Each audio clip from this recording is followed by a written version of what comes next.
Poisson, en 2026, vous allez devoir faire un choix. Et quoi que vous décidiez, quelqu'un va souffrir. Vous êtes un signe d'eau.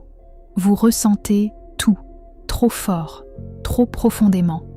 Et c'est justement ça, le problème. En 2026, vous ne pourrez plus rester dans l'entre-deux. Vous ne pourrez plus aimer à moitié. Vous ne pourrez plus sauver tout le monde. Ce choix déchirant, ce sera entre votre cœur et votre survie émotionnelle. Parce que vous avez tenu, vous avez compris, vous avez pardonné. Encore, mais à force de comprendre les autres, vous vous êtes oublié. 2026 vous place face à une vérité brutale. Continuer, c'est vous trahir.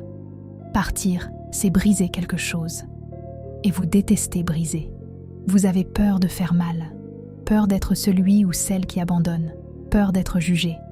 Mais personne ne voit vos nuits sans sommeil. Personne ne voit vos larmes silencieuses.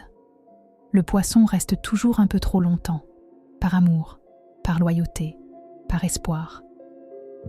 Mais en 2026, l'univers ne vous laissera plus rester dans l'illusion. Quelque chose va se révéler, une parole, un comportement, une prise de conscience. Et là, vous saurez. Ce ne sera pas un choix impulsif, ce sera un choix mûri dans la douleur. Soit vous choisissez la sécurité émotionnelle connue, mais étouffante. Soit vous choisissez l'inconnu, mais libérateur. Et le plus dur pour vous, poisson, ce n'est pas de partir, c'est d'accepter que vous méritez mieux. 2026 n'est pas une année de rupture gratuite, c'est une année d'alignement. Si quelqu'un ne vous respecte pas, ne vous comprend pas, ne vous élève pas, vous allez enfin le voir sans filtre. Et quand un poisson voit clair, il ne peut plus faire semblant.